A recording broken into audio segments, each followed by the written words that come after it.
The city you consider as home is never so attractive as when you return to it after long and difficult times in other parts of the world. My name is Dr. John Watson.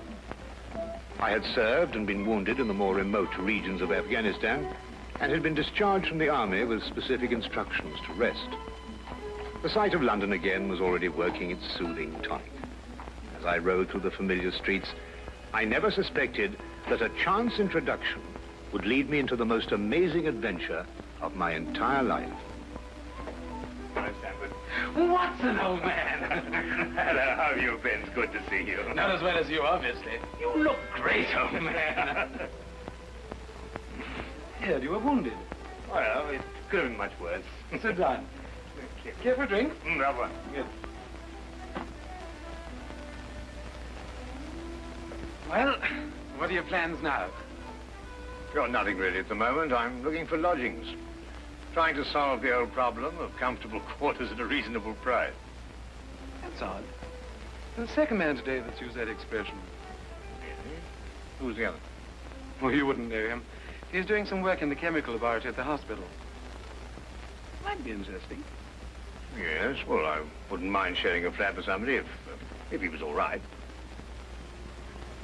Well, Anything wrong? Oh, no. He's rather strange. Well, what's wrong with him? Oh, nothing wrong with Holmes. That's his name, Sherlock Holmes. Well, when I saw him this morning, he was doing some research with a corpse.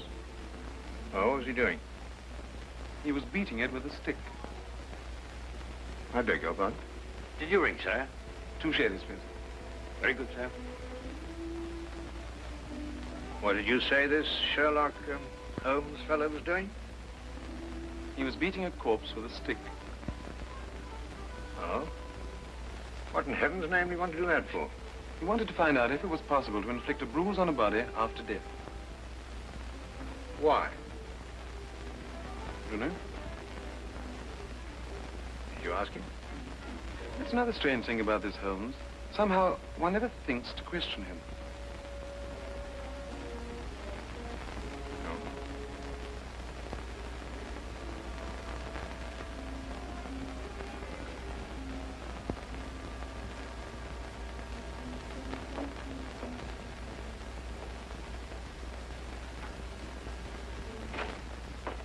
It works. It really works.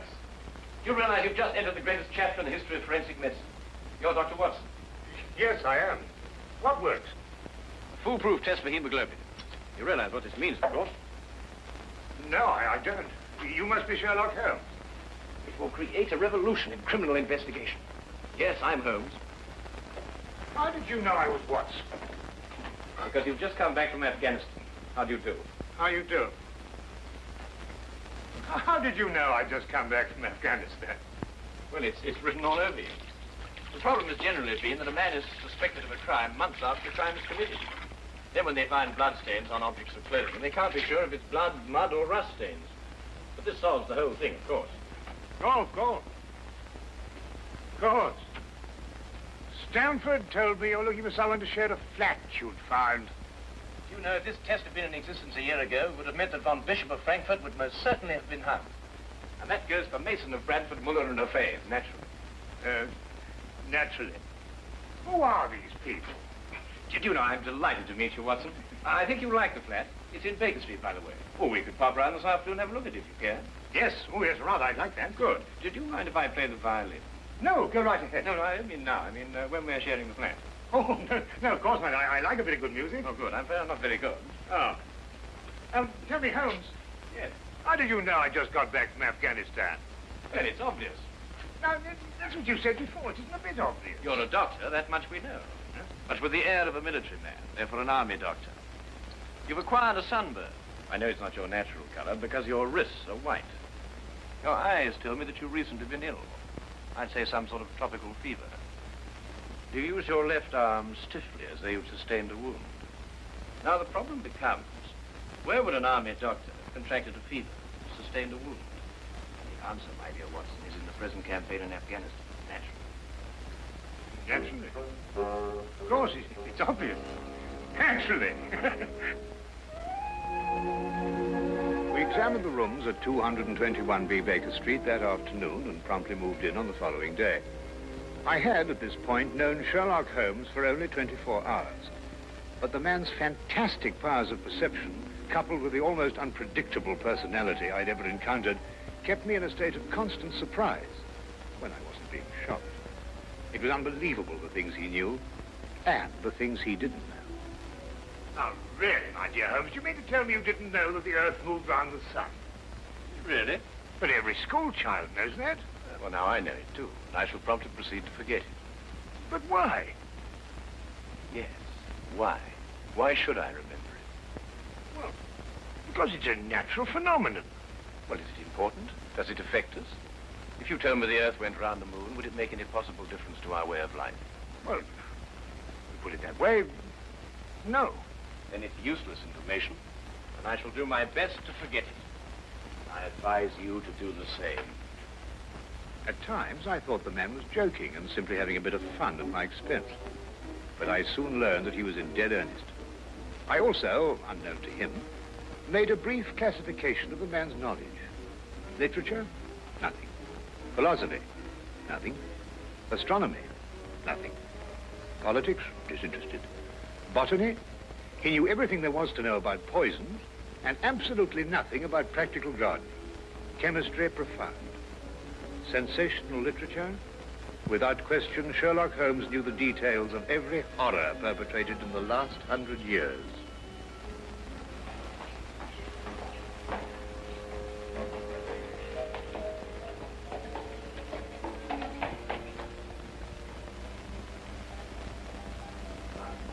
I believe we have a visitor. Really? Who's coming here? I believe so. I would also say he's a retired sergeant of Marines. Oh, you know the man? I've never clapped eyes on him before in my life. Well, in that case, that's one of the wildest statements I ever heard. How can you possibly guess he's a retired sergeant of Marines? You've never seen him. A guess, my dear Watson. A calculated deduction. Yes, he is coming up here. Do you mind if I ask you his profession? Oh, by all means. Now, where did I put my violin case? Hmm? Oh, it's over here. There you are. Ah, my old friend. Come in. Excuse me, gentlemen. I have a message here from Mr. Sherlock Holmes. Thank you.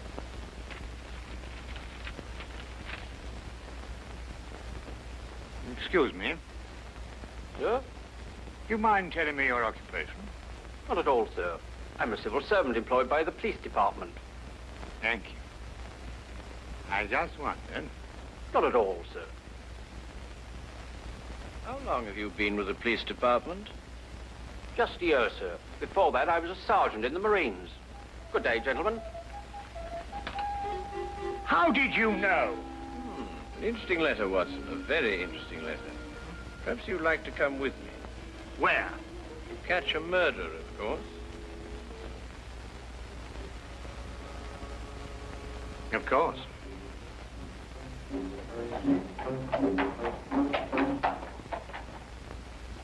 How did you know that that man was an ex-sergeant of Marines? Who?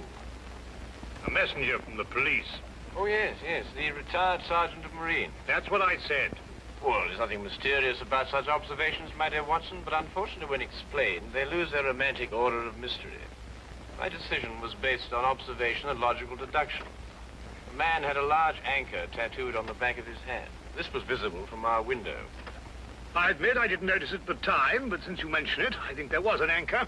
Oh, there was indeed. He also wore regulation sideburns and had a slight nautical roll. Thus, I judged him a Marine. Oh, guess, I grant you, but only a refinement of guesses one makes every day. Don't be so disgruntled, Watson. Test your own powers of observation. We are entering the perfect situation. Oh, what are we entering? A house that holds a murdered man.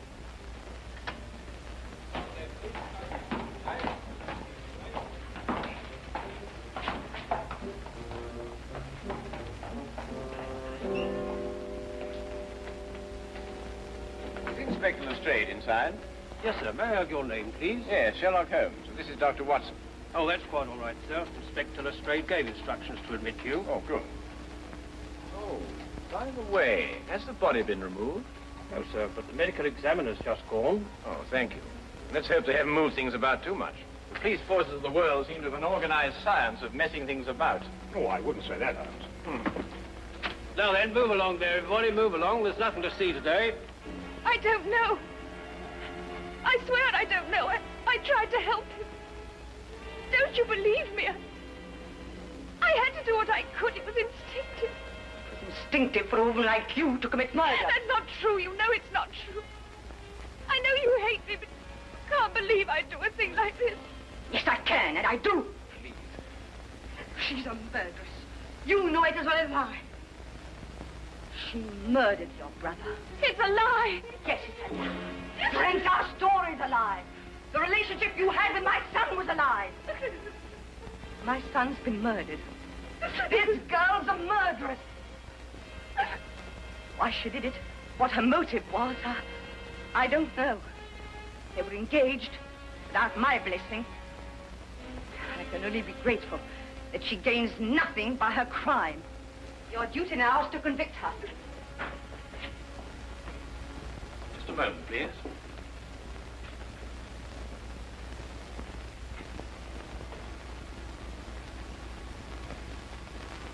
Notice the angle of incision, Watson. Yes. Well, the force of the blow and the general penetration of the upper region of the chest. How long would you estimate before loss of consciousness? Well, it's difficult to say. 30 seconds? Minutes? Oh, between the two. I see. And death? Shortly thereafter. 2 minutes? 3? 3 or 4, I'd say. Thank you, Watson. All right, take him out. Forgive the interruption. I would prefer to have been invited before the body had been moved. I thought you'd be interested, Holmes. Oh, thank you, Lestrade. Well, may I introduce my friend, Dr. Watson, Inspector Lestrade of Scotland Yard? How do you do? How do you know? So you're completely stuck, eh, Lestrade? What do you mean? Well, you thought I'd be interested. Why don't you admit it? You're in a jam. Magnificent cabinet work, don't you think? What you say isn't exactly true, Holmes. I've done you a favor. This is an interesting case. Of course, there are 1 or 2 unexplained details, but I don't believe it'll be long before we're What's clear. your principal problem? There's no motive. I found this girl with a knife in her hand.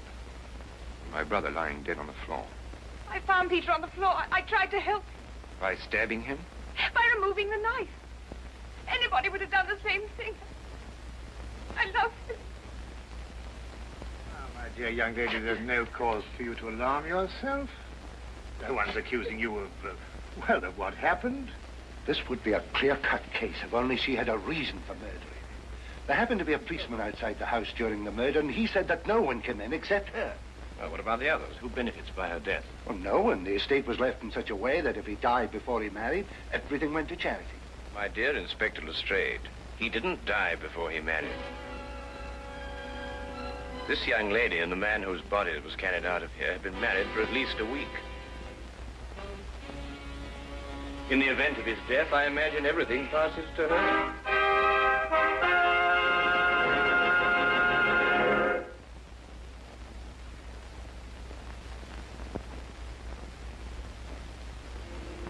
And now we return to the case of the Cunningham heritage. How did you know they were married? Weren't you?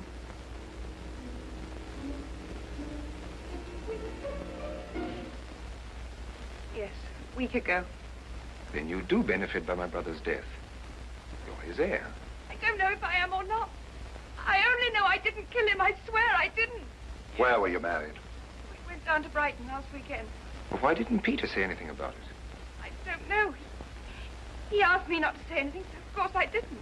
I'm afraid, young lady, I'll have to ask you to accompany me to headquarters. Sam.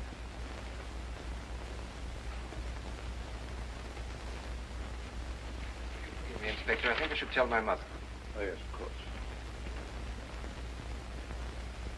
Tell me, Holmes, how did you know they were married? Well, the man's hands had the remains of a sunburn and the fading marks of a narrow ring, but not as yet that indentation of the finger a ring generally leaves. A weekend in the sun at Brighton explains the whole thing perfectly. I didn't notice these things. Yes, I know. The young lady's hands were also sunburned, and to the same degree. Then the case is solved. Yes, it would appear so, wouldn't it? What are you looking for? How do you see that? What? Here, use this. Why, that's only the cut in the carpet. Yes, but it's a fresh one. Yes, but what does it mean? That's a good question.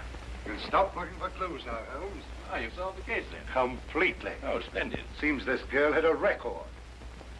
9 months in the woman's prison in Holloway, from the 21st of February, 1892, to the 21st of November, 1892. She was employed as a governess and convicted for stealing £300 from her employer. It's quite true. I knew you'd find out sometime. I made a mistake 5 years ago, but I paid for it. But Peter knew all about it before we were married. I never tried to hide it from him. You didn't know what else you had in mind. I had nothing else in mind except that I loved him. I'm afraid I must ask you to go with the office on this. Well, madam.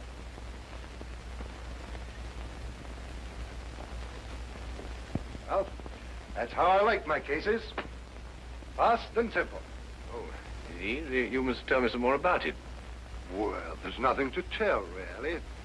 Her story was that Peter asked her to call here at 10 sharp. She arrived, found the door open for her, came in here and found him writhing on the floor with a knife in his chest. She screamed, pulled it out. Just then, Brother Ralph walked in. Peter died without saying another word. So she stabbed him for the inheritance and was caught in the act. Simple. Well, holding over long. Couldn't be simpler, could it, Watson? Oh, I still think it's a tragedy. Yes, but my job, Dr. Watson, we run up against it all the time. Yeah? No, thank you. Well, I suppose you had some amazing adventures. Yes, but one learns to have a real philosophy of life and get a good perspective. Yes, I suppose. But just the same, I think it's a pity. Just another case of a clever girl being too clever. The clever girl who intended to murder her husband, she certainly chose the most stupid possible way to commit the crime. What was that? Well, what's this? Checkbook. Oh, amazing deduction, Lestrade. Look. So Peter Cunningham drew a check for £1,000. 6 weeks ago, and 5 weeks ago, and 4, and 3, and 2, and that's all. Well? They're drawn to cash. Well, I don't get your point. He was a very rich man. Well, it's a great deal of cash. It was his own money. I suppose he could do what he liked with it. You may have hit the proverbial nail, Lestrade. Now, look here, Holmes. You're trying to start something that just doesn't exist. Do you think so? I have a great deal of respect for your opinion, Holmes. But your trouble is that you can't leave things alone. If there isn't a mystery, you have to make one, or you're not happy. You're right, I'm not happy. There are marks on the carpet indicating a struggle. The man whose body was carried out of here was over 6 feet in height. If he had struggled with the girl who had left here, I don't think he'd have lost. She surprised him. Oh, but he was expecting her. That's her story. I'd say she sneaked up on him. What, had stabbed him in the chest? How do you sneak up on someone and stab him in the chest, Lestrade? Now, look here, Holmes. You're trying to start something, and I just won't stand for it. That girl's a jailbird, and she's guilty, and she's going to hang. And that's the end of the case. I see Inspector Lestrade is up to his usual mental gymnastics, trying to hammer square pegs into round holes. Well, Lord, it's been a great pleasure meeting you, Inspector. I warn you to keep away from that man, Holmes, or you'll be insane in less than a week.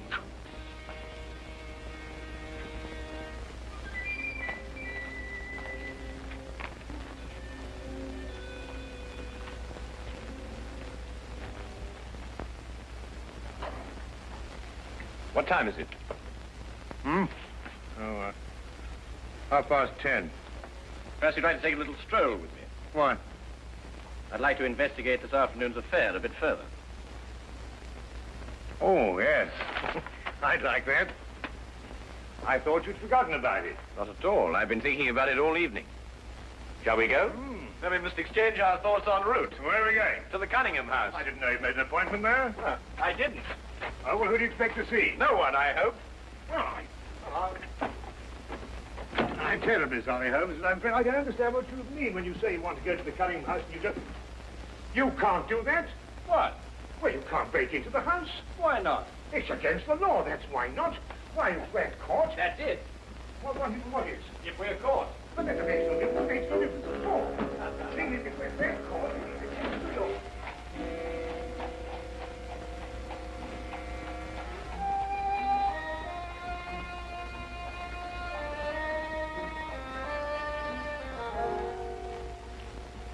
quickly now. But look, Holmes, we can't... Shh. Come on.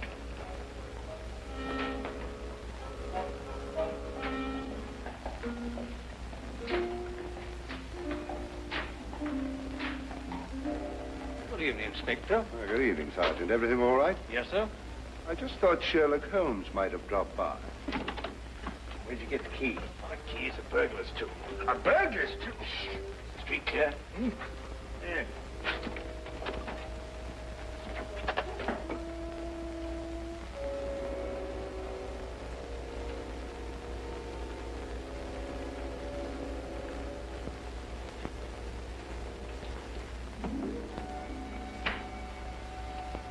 How do you know he's out? Because I had a spy watching the house. Go through that cabinet. What am I looking for? Oh, papers, bank statements, anything to indicate passage of money from Peter Cunningham's account. Go on.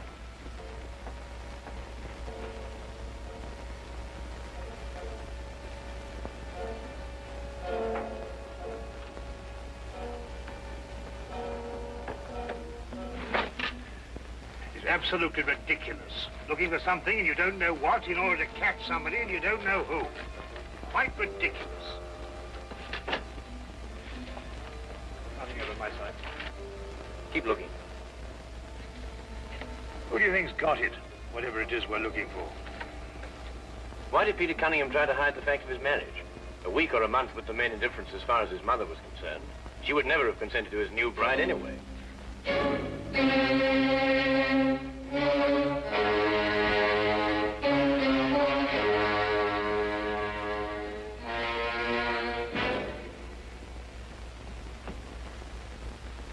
He married her to prove to me that my blackmail wouldn't stop him. And then he withheld the fact in order to give me 1 week to clear out of the country before he exposed me. The money he paid you went to buying up your promissory notes. I was being pressed, Mr. Holmes. My brother's engagement to a jailbird gave me a perfect opportunity to extract a little money from him. In fact, if he hadn't been such a bullhead, it would have gone on for quite some time. A jailbird, as you put it, makes the perfect murder suspect. Perfect, Mr. Holmes. And you and Dr. Watson make perfect burglary suspects. When I report your death to the police, they can't possibly blame me for defending the sanctity of my home.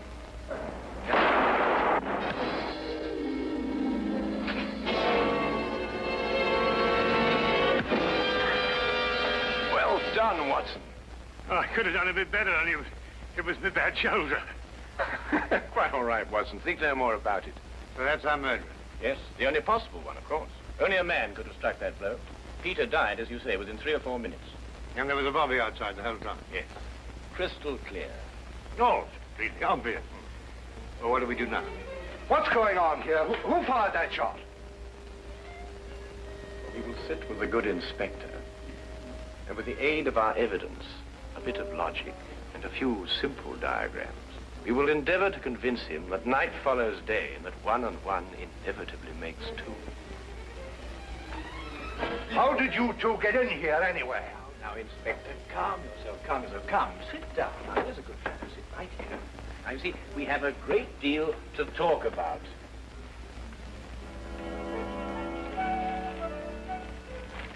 Also present with Inspector Lestrade was Dr. John Watson and a personal friend of the inspector's, Mr. Sherlock Holmes. This is ridiculous. It's fantastic. This isn't the way it happened at all. This will revolutionize investigation, Watson. This whole account is a lie. Fingerprints, Watson. That's the coming thing. Oh, nonsense. What are you going to do about this? A bit more research. Here, give me your fingers on this sheet of paper. Oh, were you going to sit there with these disgusting little smudges and let them get away with this? Beg your pardon? Well, I won't. They're going to hear from me. Brilliant Inspector Lestrade, indeed. Why, it took you 3 hours to convince that bonehead.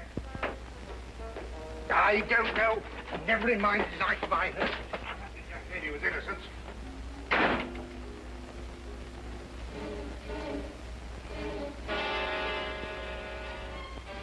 Oh. I wonder if he got more than a shoulder wound in Afghanistan. Oh, well.